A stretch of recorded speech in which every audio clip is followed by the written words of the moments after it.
welcome to Fridays with International Students. My name is Anthony Aibiashe.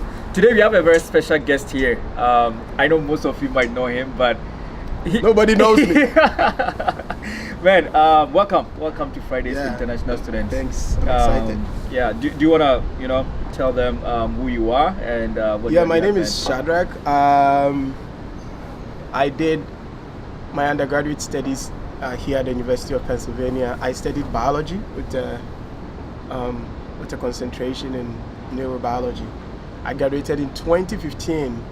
I went back home with the President's Prize, and I started a non-profit called Cocoa 360, and we've built a tuition-free school for girls and a community hospital whose operations are sustained with proceeds from a cocoa farm. So yeah, basically that's what I've been doing, and now it's good to be back, to be working on a master's in non-profit leadership degree so I can learn more about how to run an organization. But yeah, I'm excited to share with you guys the journey as an international student, because both of us sitting here, we're still on F1 visas. It may seem unsurmountable and something maybe you can do, but maybe after this conversation you can know that with some hard work it's definitely feasible. Yeah. Well, welcome once again. Yeah, Shadrack, so why don't we, I know, both of us are from Ghana, right? Tell the audience, what is the process, in terms of, applying to even a school in the US?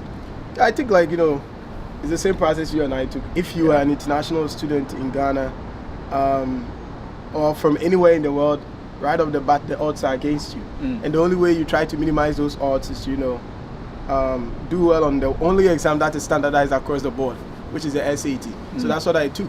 I took the SAT, and then I did well.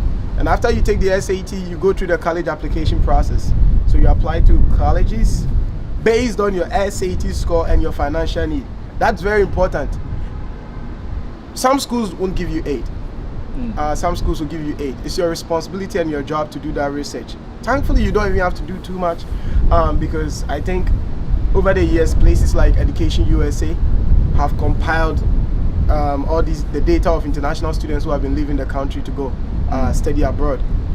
And in my case, we did that research, we got the data, and then with my SAT score, I was able to look into some schools that would give me 8. Long story short, that's how I ended up at Penn after applying. Yeah. That's wonderful. I think sharing resources like educational, like USA is very important. Yeah. The other question that, once I was coming, someone asked me, can you let Shadrack, since you studied your undergrad here, right, and then you are back, to the US for your master's, right? Is it the same process, also like coming here for a graduate degree, or what is it?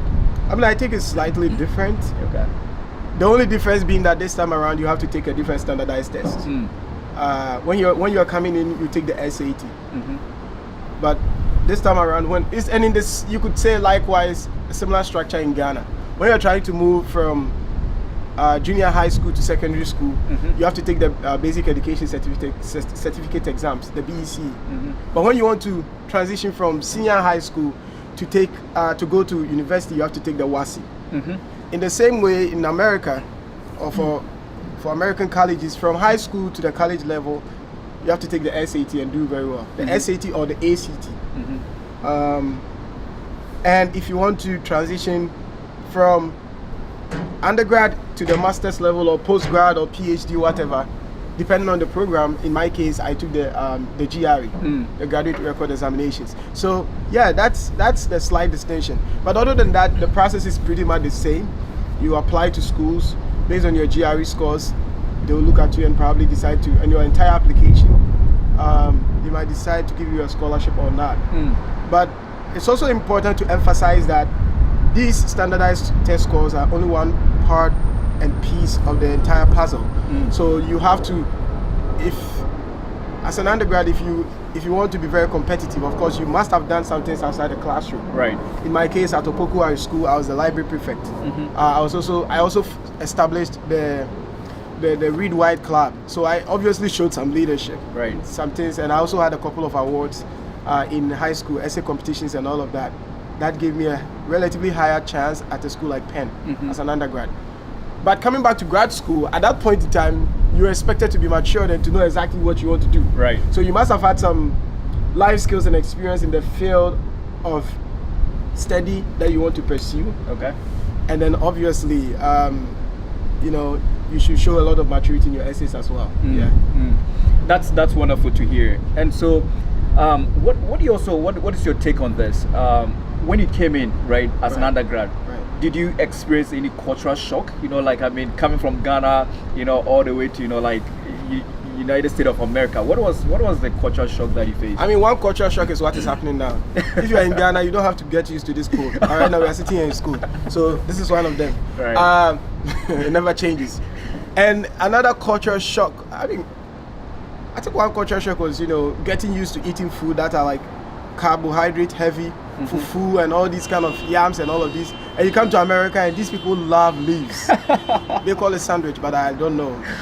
They call it sandwich and all these. People literally go to fancy restaurants just to chew leaves and munch on leaves. That's not food. So that cultural distinction was a bit hard.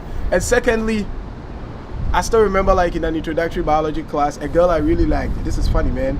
And then I went and, you know, in Ghana, if you like a girl, you go, man, you're cute, you're cute.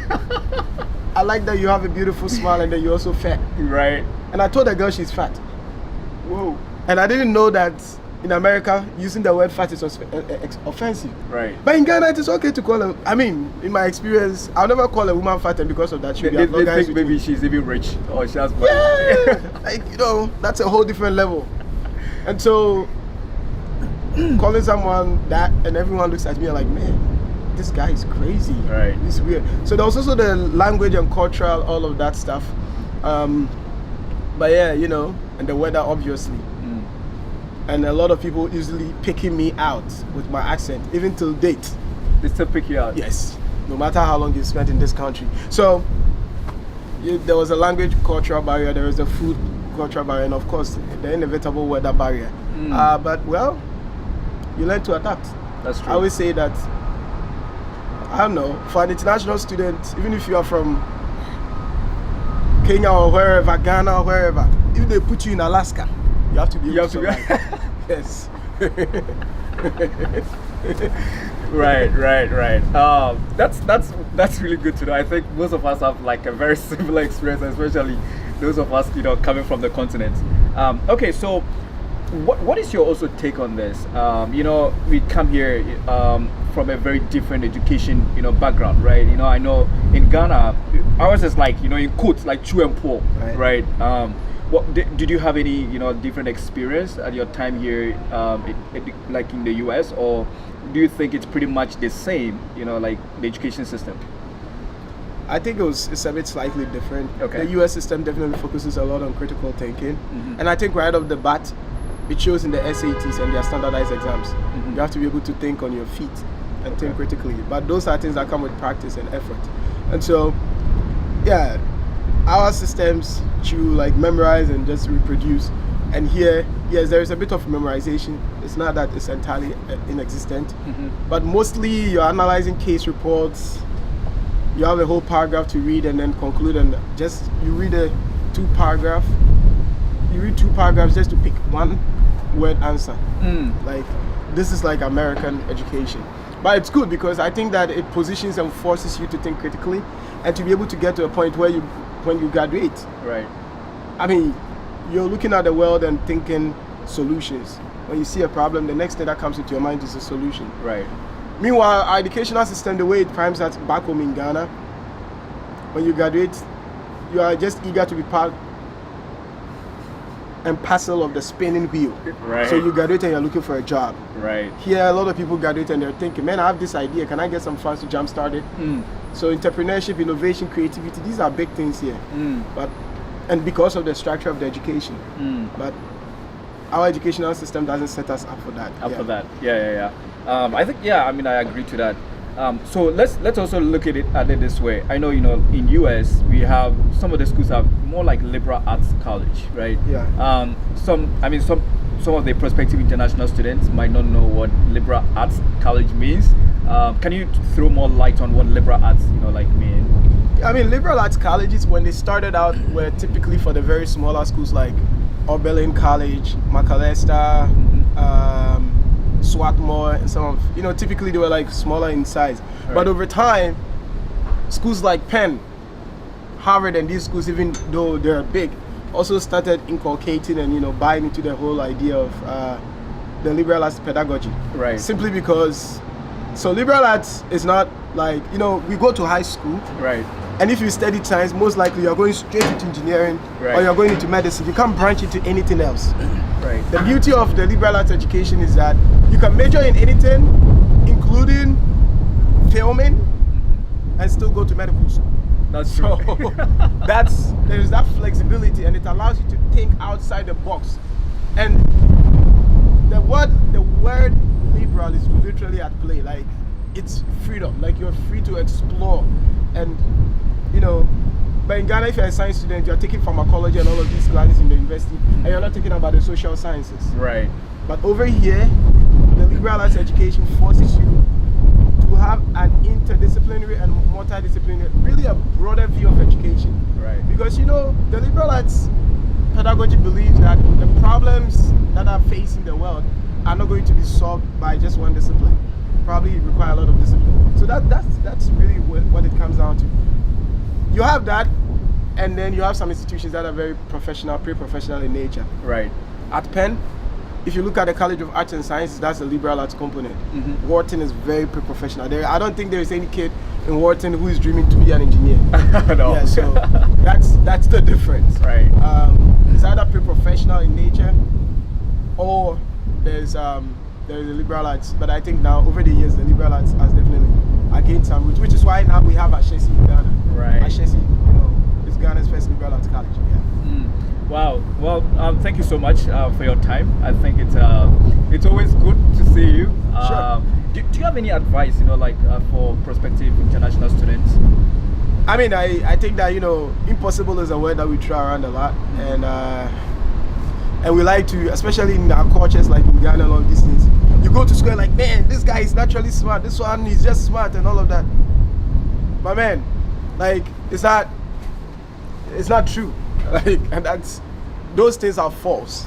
Mm. I feel strongly that with effort and hard work, everyone can become everything they want to be. Right? Effort and hard work applied in the right way. So, I mean, by Ghanaian standards, if someone goes to a certain high school, they're supposed to end up somewhere. Right. But in the US, that doesn't matter. So, what I'll tell anyone watching this, we are sitting here, this is America, it looks good, blah, blah, blah, blah, blah, and you may think, oh, these guys, probably their parents have money, or they are rich, or they are special, or they are probably supremely talented and intelligent. None of that is true. I mean, I grew up in a village. Almost the first decade of my life, I didn't see electricity. Tony grew up in a very poor background. He went to university practice. That kind of high school is not the high school you go to and come to an Ivy League school, right? You'd have expected him to tell you he went to Fasipen. Right. So, what am I trying to say? We're just people who work hard, Right. and we don't let our background define us. And thankfully, countries like the US are really merit-based. Right. What you put in is what you get. If you work hard, people acknowledge it and people are willing to help you. So work hard on your dreams, and man, everything you want to do, just put your mind to it. It's very cliche, because you hear this all the time. But my advice is, don't buy into the special and talented BS, but buy into the hard work and effort mindset. That's number one. And number two, if you have a goal, know that as soon as you have a goal, a distraction also creeps up. So if you've identified a goal, after watching this, that, oh, I want to go to the US to study, know that a distraction is going to crop up. Identify that distraction and get it out of the way, and then move towards your goal. I wish you the very best in your goals. Hopefully we meet at Penn. We meet at Penn. Yeah. Anyways, but before we go, do you want to give a shout out to family back home, friends, loved ones? Yeah, I mean, of course, big shout out to my parents, Mr. and Mrs. Frimpong, really amazing people. My founding team members of Coco 360, Julian, Jacob, Isaac, Maxwell, you guys are the real deal. And the entire Coco 360 team, you people know, still we rise. We never go back, we keep going forward. Then my entire Takwabema village, I love you. Then Opoku boys, you know the deal. Keep it up. All right. All right, guys, this is what time will allow us. Thank you so much, Shadrack. Sure. We will definitely be up for another one. Very good one coming up as well next week. So make sure you tune in, and then also subscribe to our channel. You can find a subscription right below on YouTube. You also find a link which will direct you to some of the schools that give full scholarship, right, in the US. Make sure you explore those options. And then we also have a link on our Facebook group. Make sure you give a thumbs up, and then we wish you a very good evening wherever you are, wherever it is, a good day, and stay blessed, I would say. Yeah, right? yeah, yeah. Be good. All right.